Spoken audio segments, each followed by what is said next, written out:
அண்மை செய்தி. நெல்லை மேலப்பாளையத்தில் கடைகளை அடைத்து போராட்டமானது வணிகர்கள் நடத்தி வருகின்றன. அண்மை செய்தியாக பார்த்து வருகிறோம். மேலப்பாளையத்தில் கடைக்குள் புகுந்து வியாபாரியை வெட்டி கொன்றதற்கு வியாபாரிகள் கண்டனம் தெரிவித்து கடைகளை அடைத்து போராட்டமானது நடத்தி வருகின்றன. இது குறித்த கூடுதல் விவரங்களோடு இணைகிறார் செய்தியாளர் ராஜா. வணக்கம் ராஜா, விவரங்கள். வணக்கம்.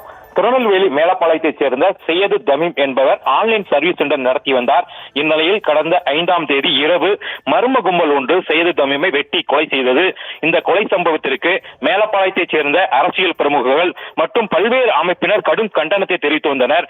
திமுக, காங்கிரஸ், மனிதநேய மக்கள் கட்சி ஆகிய கட்சிகளைச் சேர்ந்த நிர்வாகிகள் கொலையான தமீம் இல்லத்திற்கு சென்று அவர் குடும்பத்தினருக்கும் ஆறுதல் தெரிவித்தனர். இதற்கிடையில் இந்த கொலை சம்பவத்தை கண்டித்தும் கொலையில் ஈடுபட்ட குற்றவாளிகளை கைது செய்ய வேண்டும், கொலையான நபரின் குடும்பத்தினருக்கு அரசு உரிய நிவாரணம் வழங்க வேண்டும், வியாபாரிகளுக்கு உரிய பாதுகாப்பு வழங்க வேண்டும் என்ற கோரிக்கைகளை வலியுறுத்தி அனைத்து அரசியல் கட்சிகள் அமைப்பினர்கள் மற்றும் ஜமாத்துகள் சார்பில் மேலப்பாளையத்தில் இன்று கடையடைப்பு போராட்டம் நடைபெறும் என அறிவிக்கப்பட்டது. அதன்படி இன்று காலை முதல் நடைபெற்றும் கடையடைப்பு போராட்டத்தில் பெரும்பாலான வியாபாரிகள் பங்கேற்றுள்ளதால் மேலப்பாளையம் முழுவதும் பெரும்பாலான கடைகள் இன்று அணைக்கப்பட்டுள்ளன. கொலை செய்யப்பட்ட வியாபாரி என்பதால் ஒட்டுமொத்த வியாபாரிகளும் இந்த போராட்டத்திற்கு ஆதரவு தெரிவித்துள்ளனர். சுமார் 1200க்கும் மேற்பட்ட கடைகள் மூடப்பட்டுள்ளதால் அப்பகுதியில் வெறிச்சோடி காணப்படுகிறது.